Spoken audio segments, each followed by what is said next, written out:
Here's the Homeland Security Director, Mr. Mayorkas, who can't answer some pretty simple questions. I want to play this sound for you because in light of everything that's happening, I think this should be of concern. Homeland Security ought to know the answers to these things.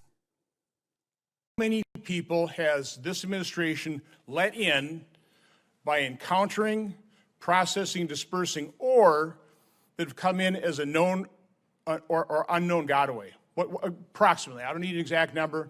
So what do we got? Senator, let me say. I need numbers. Again, don't filibuster me. How many people has this administration led into the country? Let me say at the outset that our job would be a lot easier if the broken immigration system was fixed. No, Mr. Secretary, I want a number. How many people have you led into this country? I should also okay, comment. I'll give you the number. It's about 6 million. Yeah. Okay. 6 million. 6 million. And by the way, I want to point to some dated numbers. These numbers were effective mid-October. In mid-October, October 1st was the start of the new so-called year for the government's immigration program. We had learned that there were some 2,000 Chinese people who had come here into the U.S. just in that sort of 2-week span, which is kind of a lot, right? And then there were over 100 that were on the terror watch list coming from the likes of Afghanistan and Pakistan and Yemen and Syria. And, you know, you start to add this stuff up and you start to get a little bit worried, as I think we all are right now. Here's Nikki Haley, who's running for president. I don't think she has much of a shot, but she's been climbing in New Hampshire. It is going to be Donald Trump, so long as he decides he really wants it. So long as, by the way, the system actually officially will allow it. I'm going to have a little bit more on that in the J6 tapes coming up. But first, let's go to Nikki Haley, because Nikki Haley said something that sort of shocked me and seemed very out of step with where we are in the here and now, where we are in terms of our willingness to take people in from places like Gaza. And I say this with, not trying to be overly political, but just trying to be realistic. I remember when there was an opportunity to take migrants from Syria and New Hampshire, where I was born and raised, live free or die New Hampshire, the Democrats there would have nothing to do with it. I'm talking Maggie Hassan, Jean Shaheen. They said, no, we're not taking any migrants from Syria, period, end of story. Because they saw that as problematic for New Hampshire and for the culture, et cetera. Anyway, Nikki Haley just went on CNN shortly after October 7th and had this to say about taking migrants from Gaza, because you see nobody else wants them, not even Iran, who, by the way, greenlit this entire operation. Go look at the Wall Street Journal story on it. Here's Nikki. There are so many of these people who want to be free from this terrorist rule. They want to be free from all of that. And America's always been sympathetic to the fact that you can separate civilians from terrorists. And that's what we have to do. But right now, we can... Well, actually, we haven't always been so sympathetic to that. I mean, I can think about the camps that they put Asians in who were American and were living here back in World War II. Look, we haven't always been sympathetic. We like to think that we are.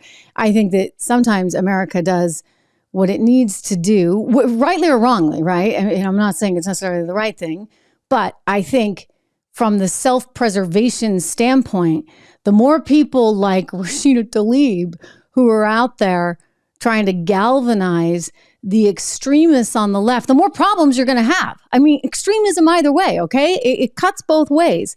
And extremism is never a good thing. And so if you're bringing a lot of people in here to our country that don't like this country, and then you've got politicians that are riling them up, well, that's kind of a recipe for disaster. So I think we need to be a little bit more thoughtful about this. I played some sound from you the other day from former Secretary of State Kissinger, who's really up there in years. But Kissinger was making the point that you have to understand culturally who's coming in, and the adaptation model is actually really important. They used to talk about the melting pot versus the salad bowl, and America was very proud of being a melting pot.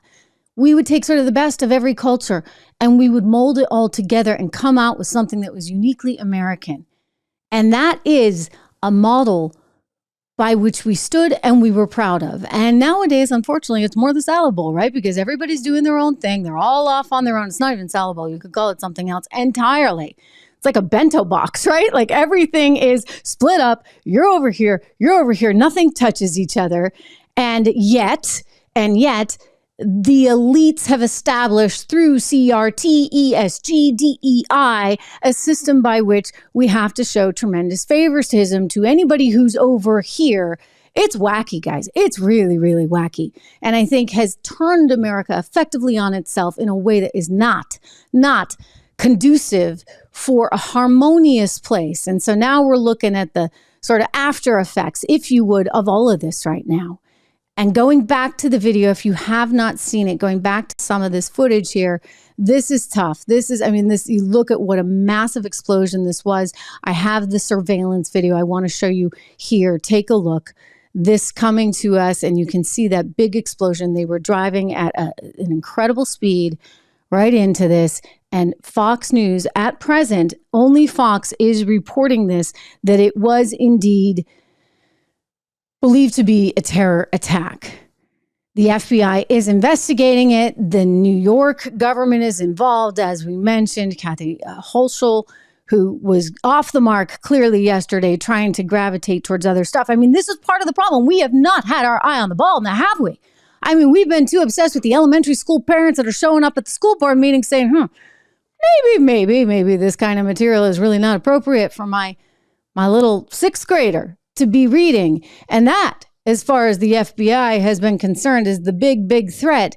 So we've been distracted. We haven't been focused on, if you ask me, the real challenges. I mean, when Homeland Security, as I said, can't answer this, you got a problem. Let in by encountering, processing, dispersing, or that have come in as a known or unknown gotaway. What approximately? I don't need an exact number.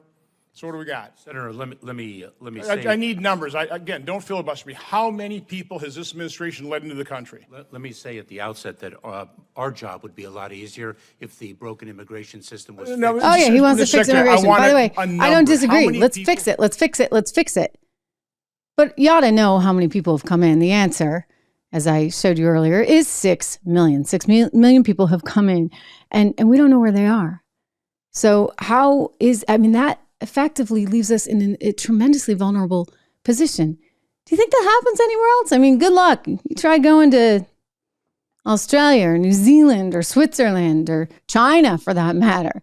They're not going to just say, hey, walk in. It's going to be kind of a hard thing to do. But we have been so distracted by politics that we have been asleep at the switch. And so we have made ourselves effectively a sitting duck.